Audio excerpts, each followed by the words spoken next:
So it's Roundup herbicide that's specially formulated for big jobs. That's the new one.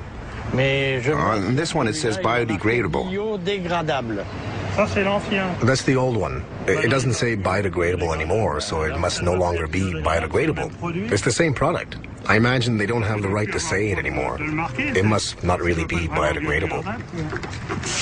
Be careful not to spray it in my face. Oh, I'm not a murderer. Well, I'm sure these Roundup-ready soybeans are ready to harvest today.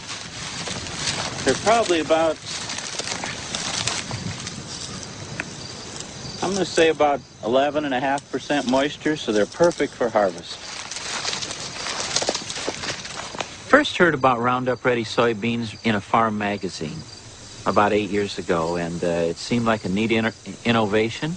The soybean has a protein genetically inserted into the plant, and its resistance of Roundup. The Roundup is sprayed on the plants. There's some definite advantages. If you look at my field here, you don't see weeds. When label directions are carefully followed, Roundup is not harmful to humans, animals, or their environment.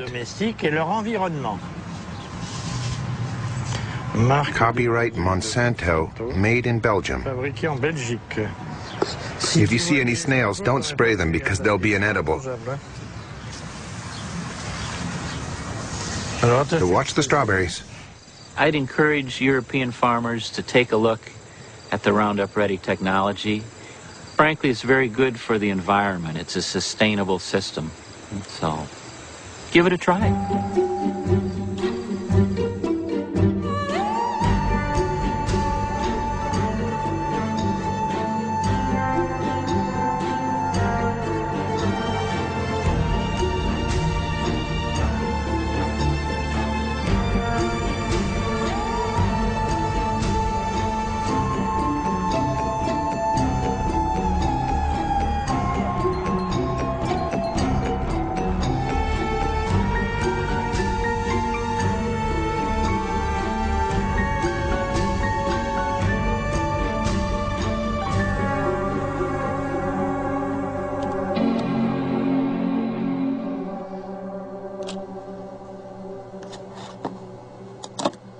Monsanto.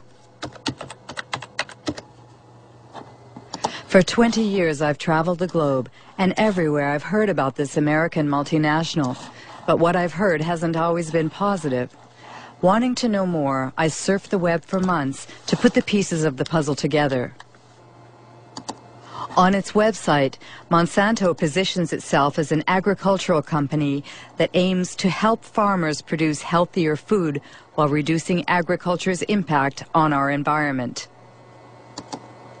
Its leading product is Roundup, the world's best-selling herbicide for the last 30 years.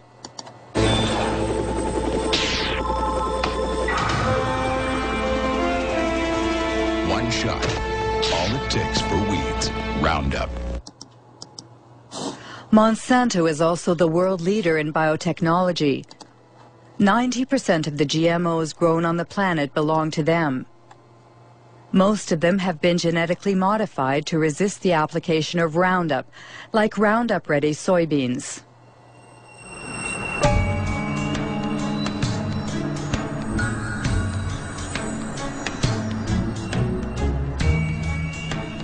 Monsanto's GMOs have invaded the planet, but no ag industry product in history has ever incited as much controversy and passion.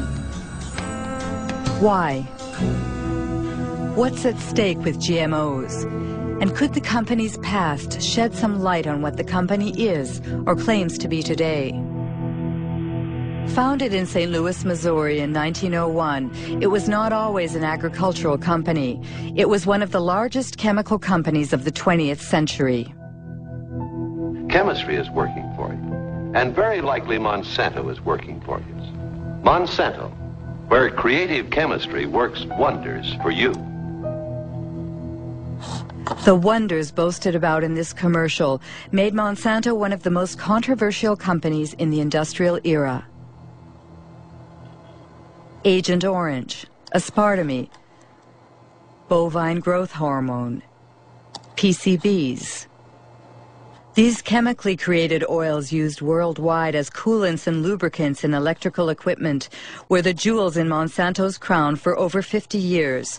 They were called Arachlor in the United States, Pyrrolin in France, and Clofen in Germany, until they were banned in the early 1980s. Monsanto PCB.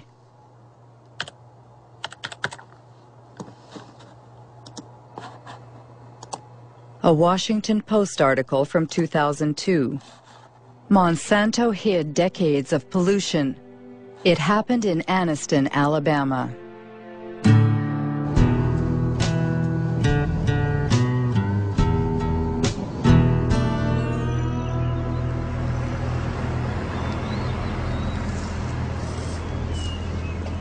Terry was my baby brother.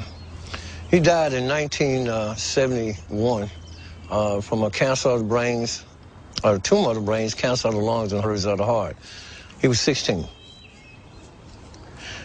In the last 3 years, I have lost more friends. They died from illnesses, cancer, sugar diabetes, hepatitis, all these different ailments that comes with PCBs, and they have been related to PCB.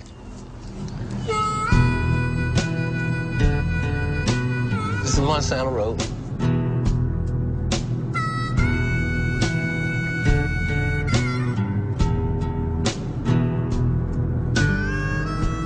This is all just a black area, minorities that live in this area. But every one of these homes was like contaminated. They just cleaned that yard up over there to the right about 6 months ago. These was all homes. These people lived here, and they had to move. The houses was torn down.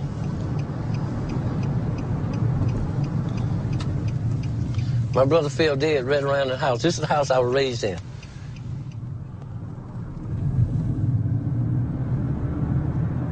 See this grass right here? They buried PCBs over here. Monsanto got permission to bury PCBs in Anniston. And this is Snow Creek right here, where they put the cement in here.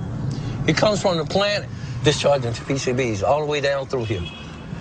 And it was poisoning. They never told anybody, but they told the state. The state didn't tell us.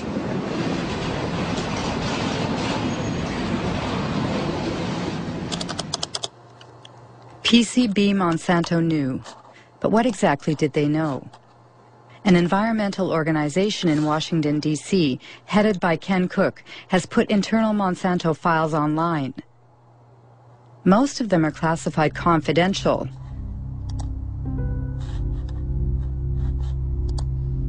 FYI and destroy. 1937, exposure to PCBs provokes systemic toxic effects and acne-form skin eruption. In 1961, 2 workers developed hepatitis symptoms after a pipe broke in a factory using PCBs. In 1966, Monsanto scientists placed fish in Snow Creek's water. All were dead in 3.5 minutes. Pollution, a letter addressed to sales executives in 1970. This is the one that really tells you the story. They're saying, we can't afford to lose $1 of business. Their neighbors in Anniston were not told about the poisoning that they were inflicting upon them because they didn't want to lose $1. It was only when lawyers went to court on behalf of people in Anniston and forced the company through the legal system to disclose these internal secret documents that we knew what they knew. They knew the truth from the very beginning. They lied about it. They hid the truth from their neighbors. They hid the truth, in many cases, from the government authorities. And when they did share information with government authorities that should have been acted upon, the government authorities, instead of siding with the people who were being poisoned, sided with the company. They sided with Monsanto. It was outrageous, absolutely unforgivable.